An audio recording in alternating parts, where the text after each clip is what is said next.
Hello and welcome back. Today we're looking at a video essay script from a creator, Mr. Regan. It's a really dense piece aimed at debunking that viral 2020 study, the one claiming white doctors were linked to higher mortality rates in black newborns. This is a heavy one, a really heavy hitter. We're talking academic fraud, statistics, and a very, sensitive cultural nerve. For sure. And I have to say, reading through it, the central statistical argument he makes, the one about birth weight, is incredibly compelling. Oh, it's a bombshell. The core logic is sound.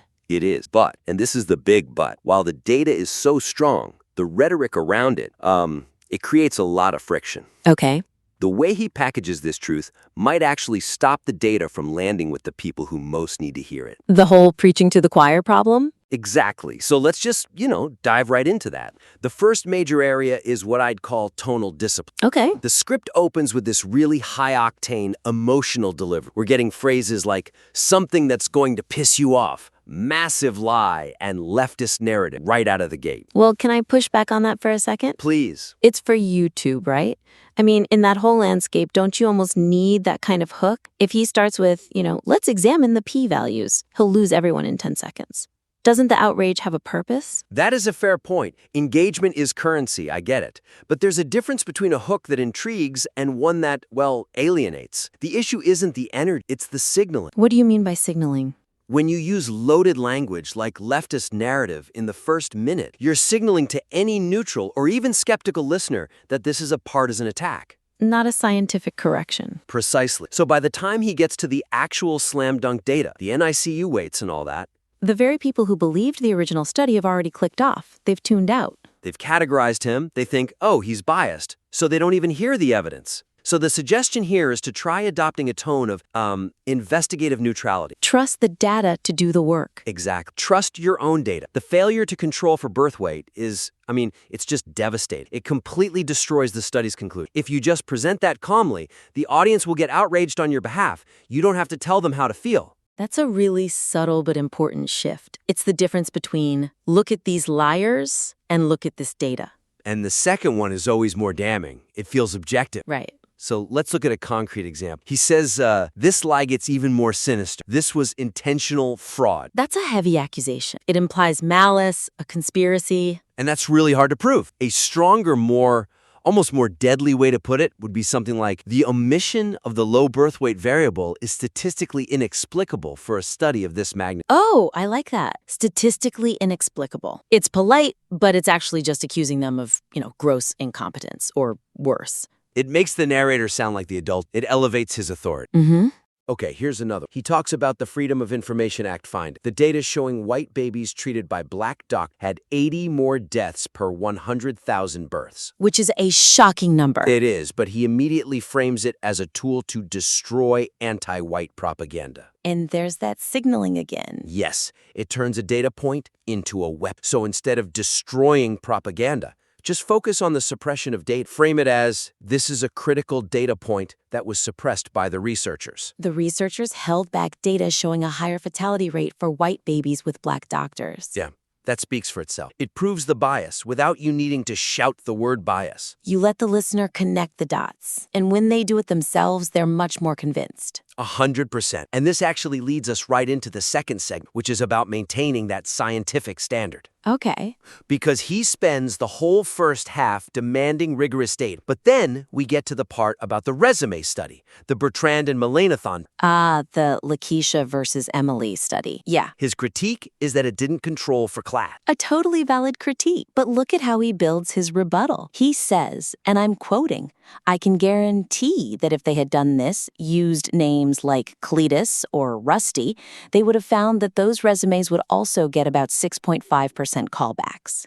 I can guarantee. That's the key phrase. That's the problem. He's taking a study to task for bad science, but his counter-argument relies on a hypothetical result he just made up. But let's be honest, he's probably right, isn't he? I mean, you put Cletus on a resume, it's probably not getting a callback. Is it really that big of a deal? It feels more like a rhetorical flourish. I think it is a big deal if your entire brand is the truth. If you've just spent 10 minutes tearing apart a study for missing variables, you can't just turn around and say, I guarantee about an experiment that never happened. You're just handing your opponents a weapon. A loaded gun. They can just say, see? You're just guessing now. It lowers the whole ceiling of the argument.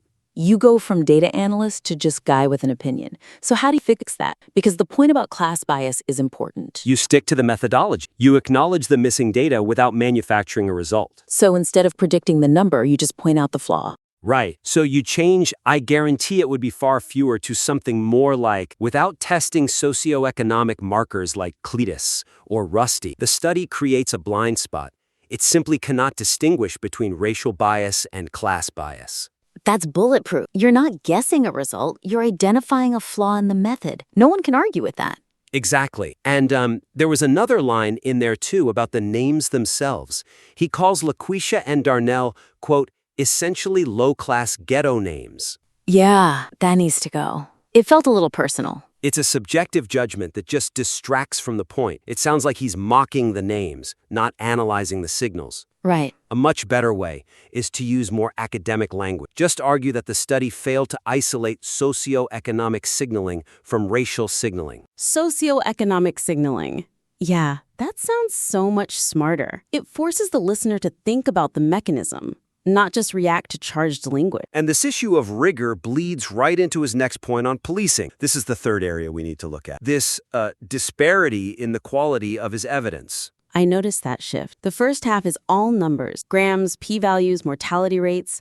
But when he gets to police use of force, the texture of the argument changes. It really does. He cites the Roland Fry's study, which is good, that's data, but then he tries to explain the disparity in use of force. And he claims that black suspects are, quote, far more belligerent and far more likely to resist arrest. And the evidence for that is what? Essentially, body cameras are everywhere. Okay. Yeah, I see the problem. He's gone from here's a peer-reviewed spreadsheet to trust me, I watch a lot of YouTube. Exactly. And again, from the perspective of a skeptic, does that convince you?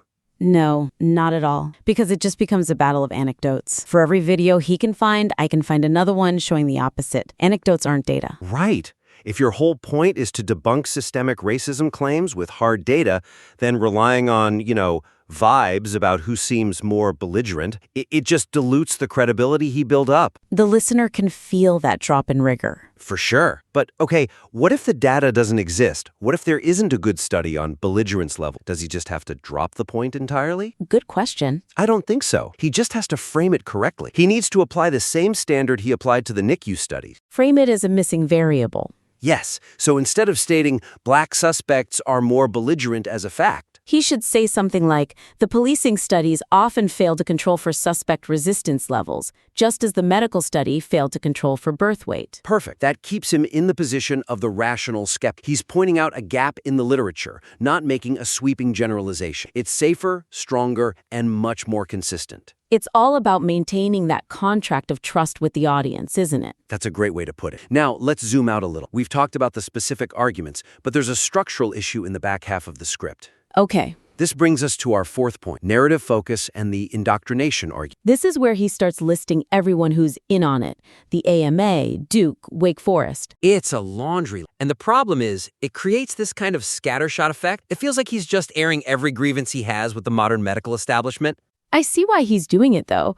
He wants to show the scale of the problem, that this one bad study isn't just one paper. It's like infecting the whole system. Isn't that important context? It's vital context, but the way it's presented feels like a random list of woke things I hate. It obscures his strongest point, which is the debunking of that one specific study. So how do you tighten that up? How do you keep the context without it feeling so scattered? You build a causal chain. You have to tie every single institutional critique directly back to the consequences of the flawed science from the beginning. Oh, okay, I see. So it's not the AMA is doing this crazy thing. It's because the AMA accepted this flawed data, they are now forced to implement this dangerous policy. Yes. Look at the example of the Wake Forest med student, the one who bragged about injuring a patient. Right now, it just sits there as a shocking anecdote. It's just, look at this awful person. But if you connect it, you can say something like, when medical schools accept data that frames doctors as villains, it creates an environment where students feel justified in harming patients who fit that oppressor profile. Wow, that's so much more powerful. It transforms the anecdote from just a shocking story into actual evidence. It shows the bad math in the 2020 paper has a potential body. And you do that for all of them. Duke abandoning metrics, Northwestern's questionnaires, link it all back. So the argument becomes this isn't just ideology. This is policy being built on a demonstrable lie. Exact. It moves the entire script from, a culture war rant to a serious warning about patient safety. It unifies the whole piece. The second half becomes the result of the first half. Correct. Okay, we have one final critique. It might seem minor, but in terms of the viewer's experience, it is massive. We have to talk about the ad placement. Oh boy, the purge liver cleanse? Yes. The script builds up all this tension. He says, this lie gets even more sinister. This was intentional fraud. You're leaning in, you're ready for the smoking gun, and then... First, I have to sell you something to clean your colon. It's such tonal whiplash. It's like watching a serious thriller, and right at the climax, it cuts to a mattress commercial. It totally trivializes the accusation he just made. He's accusing researchers of basically framing doctors for murder. And then, a cleanse. It makes the listener think, is he just saying all this shocking stuff to sell me pills? And that's just a disaster for his credibility. Right. So what's the fix? I mean, he has to pay the bill. The ad has to be in there somewhere. It's all about placement and transition. The easiest fix is to put the ad break before the reveal of the sinister hidden data.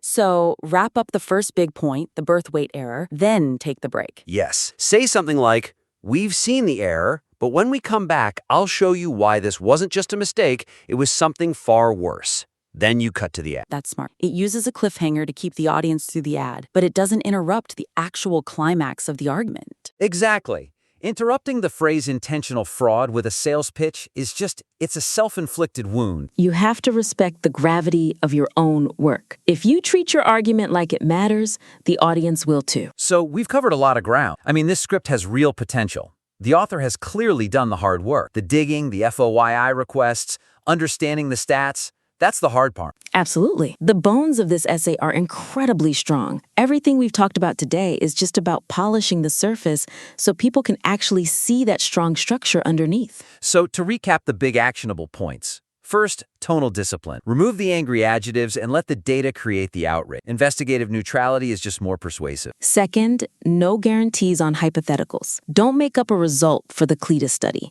Stick to the methodological flaw. Third, consistency of evidence. Make sure the claims about police belligerence meet the same standard as the medical claim. If you don't have stats, frame it as a missing variable, not a fact. And fourth, build those causal chains. Don't just list grievances, show how they're the direct result of the bad science you already exposed. And finally, just mind that ad break. Don't let commerce step on the climax of your argument. This really is one of those pieces where a few targeted edits could genuinely double the impact. It's about moving from just preaching to the choir to actually converting a skeptic. Mr. Regan, we really encourage you to take another pass at this. You have a powerful argument here, and it deserves the most robust, logical, and professional delivery you can give it. We'd love to see a version 2.0. Indeed. Please feel free to submit the work back in again once you've had a chance to polish it. Thanks for listening.